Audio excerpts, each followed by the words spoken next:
Hello दोस्तों, मैं दिनाथ ठाकुर अपने YouTube channel learn geography with Dinath Thakur में आप सभी का पुनः एक बार एक नए वीडियो में स्वागत करता हूं। दोस्तों, हम लोग चर्चा करेंगे फंडामेंटल कॉन्सेप्ट इन जियोमॉर्फोलॉजी के बारे में। पिछले वीडियो में मैंने पार्ट 1 की इनकी चर्चा की थी, जिसके अंतर्गत मैंने 3 महत्वपूर्ण फंडामेंटल कॉन्सेप्ट्स के बारे में जाना था। आज उसी वीडियो को मैं आगे बढ़ाऊंगा और आने वाले समय में पुनः पार्ट 3 में इसका कंक्लूजन करूंगा। तो दोस्तों, हम लोग शुरू करते हैं, लेकिन अभी तक आपने अगर पार्ट 1 को नहीं देखा है तो पहले उसे देखें, जिसका डिस्क्रिप्शन बॉक्स पर लिंक दिया हुआ है। उसके उपरांत पार्ट 2 देखें तथा पार्ट 3 के लिए आप हमारे चैनल को सब्सक्राइब कर लें, ताकि सबसे पहले आप तक पहला नोटिफिकेशन पहुंचे। तो चलिए दोस्तों, आगे बढ़ते हैं।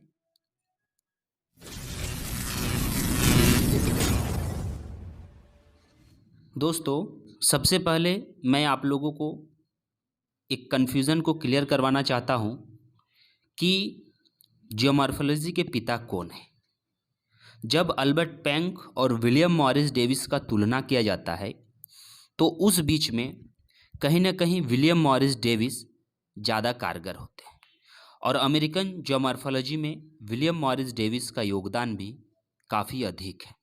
तो ऐसी अवस्था में मैंने काफ़ी रिसर्च किया, उसके उपरांत यह पता चला कि विलियम मॉरिस डेविस महोदय को जियोमॉर्फोलॉजी के पिता माने जाते हैं। चलिए अब हम लोग आगे बढ़ते हैं।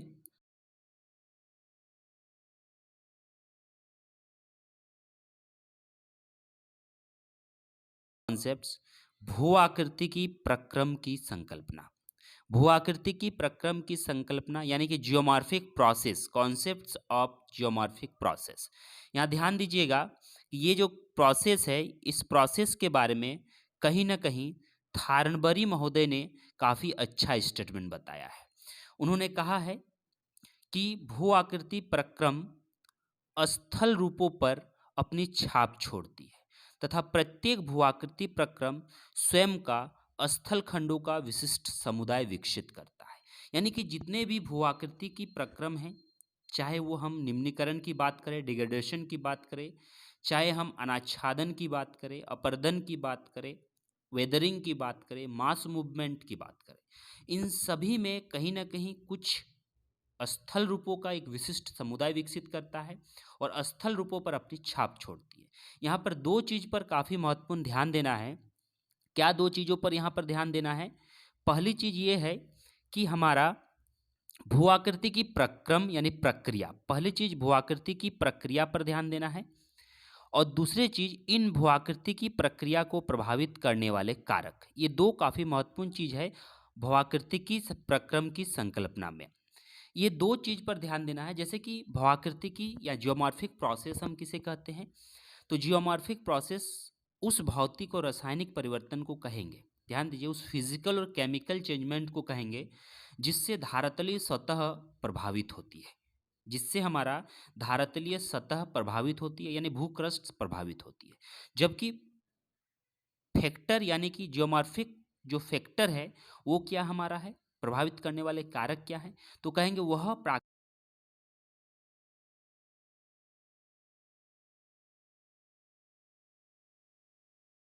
में क्या होता है कि सतह में वो परिवर्तन फिजिकल और केमिकल हमारा दिखाई देता है। जबकि प्रभावित करने वाले कारक में प्राकृतिक माध्यम है, फिजिकल मीडियम है, जो कि सतह से पदार्थों को प्राप्त करके उसे परिवहन करता है। यानी कि परिवहन करने की क्रिया हमारा प्रभावित करने वाले कारक है। जैसे कि आप सभी जानते हैं कि परिवहन करने की क्रिया या फिर नदी भी हो सकता है, हिमानी हो सकता है, वायु हो सकता है, ग्राउंड वाटर हो सकता है, परिहिमानी हो सकता है, ये सभी कारक में आएंगे। और जो प्रोसेस फिजिकल और केमिकल होते हैं उसको हम लोग प्रोसेस के अंतर्गत रखते हैं। तो इस अवस्था में यानी कि भावाकृति की प्रक्रम में स्थल रूपों का विशिष्ट छाप छोड़ा जाता है, विशिष्ट छाप होता है। इसमें हम लोग विशेष तौर पर ध्यान देते हैं एक बहिर्जात प्रक्रम का, यानी कि जो इपिजेनिक है, इप्रियोजेनिक जिसे हम कहते हैं, उसकी हम यहाँ पर बात करते हैं। और दूसरा बात करते हैं अंतर्जात का, यानी कि इंडोजेनिक। ठीक है, इंडोजेनिक का हम लोग बात करते हैं।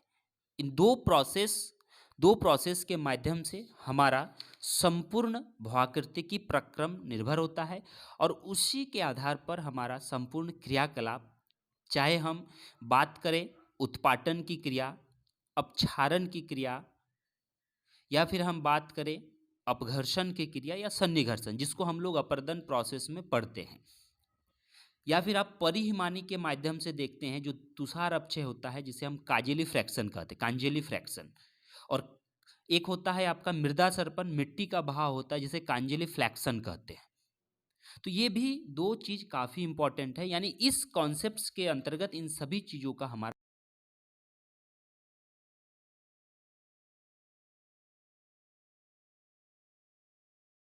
प्रक्रम में एक विशेष प्रोसेस के माध्यम से, चाहे वो अपक्षय की हो, अपर्दन की हो, परिवहन की हो, उन प्रोसेसों के माध्यम से हमारा क्या होता है, तो स्थल रूपों का समुदाय विकसित होता है। स्थल रूपों का समुदाय कहने का मतलब है कि हो सकता है हमारा नदी द्वारा कुछ निर्मित स्थलाकृतियाँ हों, पवन द्वारा निर्मित स्थलाकृतियाँ हों, हिमानी द्वारा निर्मित स्थलाकृतियाँ हों, परिहिमानी द्वारा निर्मित स्थलाकृतियाँ हों। इसमें चौथा कॉन्सेप्ट में इसमें हमारा ये सभी चीज़ों का उल्लेख मिलता है। चलिए, अब हम लोग पांचवें कॉन्सेप्ट्स की ओर बढ़ते हैं, और पांचवें कॉन्सेप्ट्स जो हमारा है, जिसे हम लोग कहते हैं अवस्था की संकल्पना। अवस्था की संकल्पना जो है ये भी काफ़ी महत्वपूर्ण है, क्योंकि अवस्था की संकल्पना का वर्णन W.M. डेविस महोदय द्वारा पता चलता है। काफ़ी चर्चित विद्वान है W.M. डेविस। उन्होंने 1889 में, ध्यान दीजिए, उन्होंने 1889 ईस्वी में अपने जो साइकिल ऑफ इरोजनल प्रोसेस है, अपर्दन का चक्रीय प्रक्रम या फिर कहें अपर्दन का जो चक्रीय संकल्पना है, उनको प्रस्तुत किया था ए जोग्राफिकल एसेज नामक पुस्तक के माध्यम से। ध्यान दीजिए, ए जोग्राफिकल एसेज नामक पुस्तक के माध्यम से उन्होंने स्पष्ट किया था कि हमारा स्थल रूपों में एक चक्रीय रूप स्वरूप प्रकट होता है। पुस्तक की नाम है एक जोग्राफिकल एसेज, ठीक है, ए जोग्राफिकल एसेज 1889 में ये पुस्तक थी। और इसी में उन्होंने अपना त्रिकट का उल्लेख किया था। त्रिकट यानी कि तीन चीज़ों पर उन्होंने ध्यान दिया था कि जो भी स्थल रूप हमारा विकास होगा, उन स्थल रूपों में संरचना, प्रक्रम और अवस्था, यानी कि स्ट्रक्चर, प्रोसेस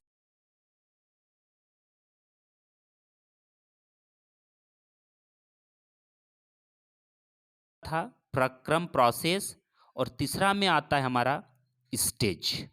ये तीन चीज का यहाँ पर उल्लेख आता है इस अवस्था की संकल्पना में।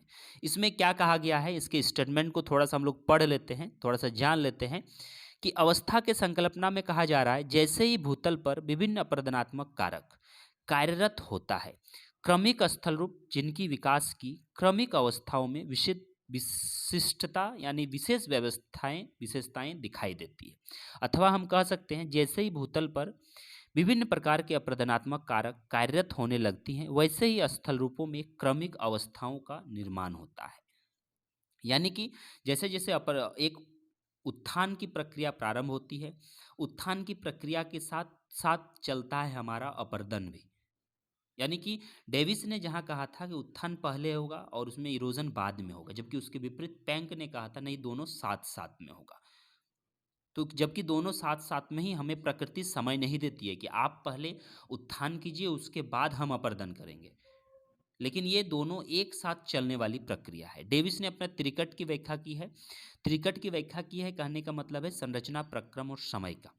उन्होंने संरचना में आग्नेय चट्टान, अवसादी चट्टान और रूपांतरित चट्टानों को आधार माना था, जबकि अवस्थाओं में उन्होंने युवावस्था, जिसे हम तरुणावस्था भी कहते हैं, प्रौढ़ावस्था और वृद्धावस्था अर्थात जीर्णावस्था का उल्लेख मिलता है। इन्हीं अवस्थाओं के माध्यम से नदियाँ भी आकार की घाटी, गार्ज, केनियन, जलप्रपात, क्षिप्रिका, अवनमन कुंड, बाढ़ का मैदान, प्राकृतिक तटबंध जैसी प्रमुख अपरदनात्मक स्थलाकृति बनाती हैं। उसके उपरांत अन्य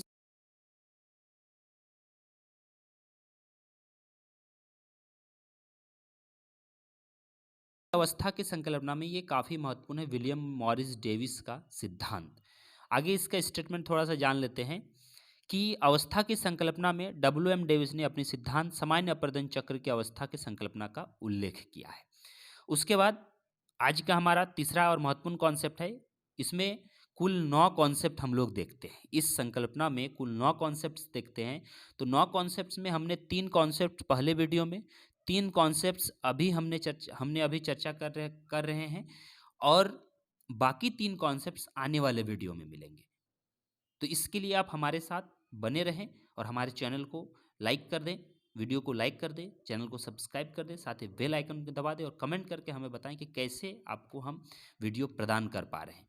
अगर कुछ अशुद्धियां हैं उसे भी कमेंट करके बताएं ताकि मैं आपके लिए बेटर देन बेटर कर सकूं। तो चलिए, तीसरा और अंतिम संकल्पना है कि भूआकृति की मापक की संकल्पना। भूआकृति की मापक की संकल्पना क्या है, यहाँ पे ये चीज़ ध्यान देना है। और भूआकृति की मापक की संकल्पना वास्तव में साविंदर सिंह सर 1998 और सचमैन महोदय का काफ़ी महत्वपूर्ण योगदान है। ठीक है, इन दोनों का इसमें काफ़ी महत्वपूर्ण योगदान है और ये विस्तृत संकल्पना है। जैसे कि इसमें ध्यान देना है कि भूआकृतिकी या भावाकृतिकी प्रक्रम में भावाकृतिकी तंत्र की स्थलाकृतिक विशेषता तथा स्थल रूपों के विकास की व्याख्या में भूआकृति समय और स्थानिक मापक चर हैं। स्थलाकृति समय, यहाँ पे ध्यान दीजिएगा कि जो स्थलाकृतियाँ हैं वो समय और स्थान का प्रतिफल होती हैं। ध्यान दीजिए कि वो हमारा क्या होती हैं, समय और स्थान।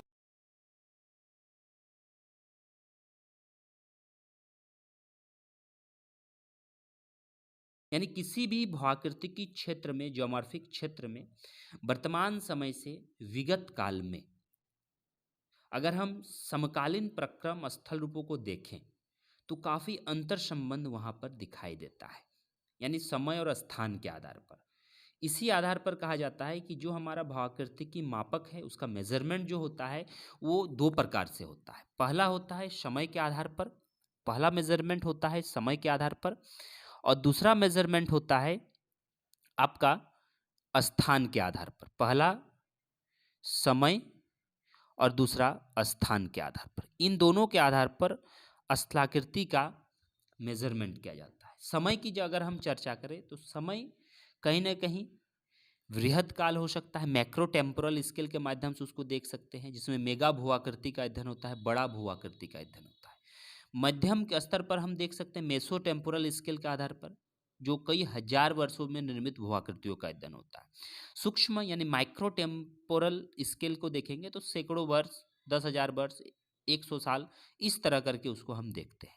और ये सामान्य तौर पर 3 चीज़ों पर ये गौर होता है।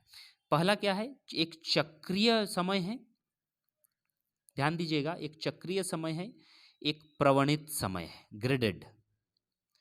एक प्रवणित समय है, थोड़ा सा इसको अच्छे ढंग से देख लीजिए। पहला हमारा क्या है, कहेंगे पहला हमारा चक्रीय समय है,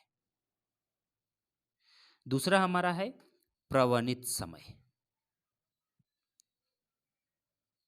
और तीसरा होता है स्थिर समय। ये 3 समय के आधार पर भूआकृतिकी मापक होता है। जो हम